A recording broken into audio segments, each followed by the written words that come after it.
किसी समय की बात है, हिमालय की तलहटी में एक छोटे से गांव में अजय नामक युवक रहता था। अजय एक साधारण किसान था, परंतु उसके भीतर हमेशा यह प्रश्न उठता था, मैं कौन हूँ, मेरे जीवन का उद्देश्य क्या है। वह इन सवालों के जवाब के लिए बेचैन था। उसने गांव के बड़े बुजुर्गों, विद्वानों और संतों से पूछा, पर किसी का उत्तर उसे संतोष नहीं दे पाया। एक दिन गांव में एक साधु आए जो अपनी आध्यात्मिक ऊर्जा और सरल जीवन शैली के लिए प्रसिद्ध थे। अजय उनके पास गया और उनसे अपनी जिज्ञासा व्यक्त की। साधु ने मुस्कुराते हुए कहा, यदि तुम सच में आत्मज्ञान प्राप्त करना चाहते हो तो तुम्हें एक यात्रा करनी होगी। यह यात्रा तुम्हारे भीतर की होगी, परंतु इस मार्ग पर चलने के लिए तुम्हें 3 परीक्षाओं से गुजरना होगा। साधु ने अजय को पहली सीख दी। पहले तुम्हें अपने बाहरी आसक्तियों को त्यागना होगा। अजय ने सोचा कि यह सरल होगा। उसने अपनी संपत्ति, परिवार और जमीन को छोड़ दिया और जंगल में रहने चला गया। लेकिन कुछ ही दिन बाद उसे एहसास हुआ कि वह अभी भी अपने अतीत की यादों और अपनी इच्छाओं से जुड़ा हुआ था। साधु ने समझाया, त्याग केवल बाहरी चीज़ों का नहीं होता, बल्कि तुम्हारे भीतर की आसक्तियों और अहंकार का भी होता है। अजय ने ध्यान लगाना शुरू किया और धीरे धीरे अपनी आसक्तियों और इच्छाओं को नियंत्रित करना सीखा।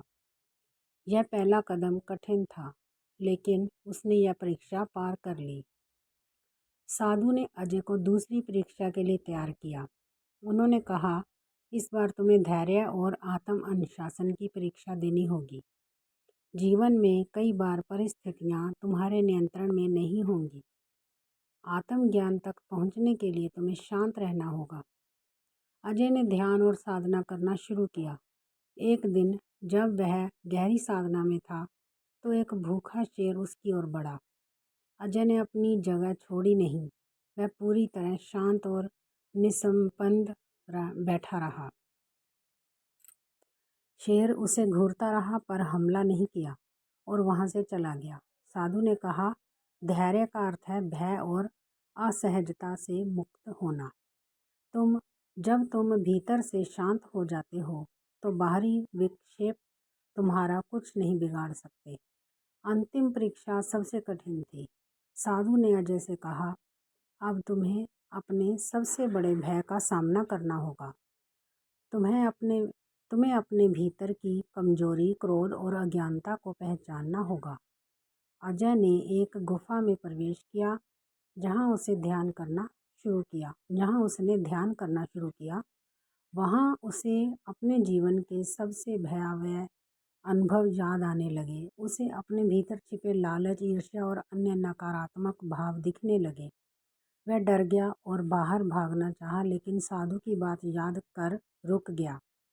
कई दिनों की साधना के बाद अजय ने अपने इन नकारात्मक पहलुओं को स्वीकार कर लिया। उसने समझा कि जब तक वह अपने भीतर की कमजोरियों को स्वीकार नहीं करेगा, तब तक वह मुक्त नहीं हो सकता। धीरे धीरे उसने अपने सभी नकारात्मक भावों को शांत किया और भीतर एक असीम शांति का अनुभव किया। तीनों परीक्षाओं को पार करने के बाद अजय को अंततः आत्मज्ञान प्राप्त हुआ। उसने जाना कि उसकी असली पहचान उसके शरीर या मन में नहीं, बल्कि आत्मा में है। वह समझ गया कि सारा ब्रह्मांड एक ही चेतना से जुड़ा हुआ है और वह भी उसी का हिस्सा है। अजय ने साधु का धन्यवाद किया और वापस अपने गांव लौट गया।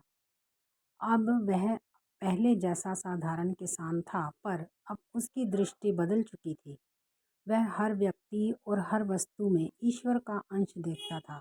उसका जीवन शांत, सरल और आनंदमय हो गया था। सीख: इस कहानी से हमें यह शिक्षा मिलती है कि आत्मज्ञान बाहरी चीज़ों में नहीं, बल्कि हमारे भीतर की यात्रा में है। इसके लिए हमें अपने आसक्तियों का त्याग, धैर्य और अपने भीतर के अंधकार का सामना करना सीखना होगा। जब हम अपने भीतर की सीमाओं को पहचान कर उन्हें पार कर लेते हैं, तभी हम अपने सच्चे स्वरूप को जान सकते हैं। आत्मज्ञान कोई गंतव्य नहीं बल्कि निरंतर यात्रा है जो हमारे जीवन को सार्थक बनाती है।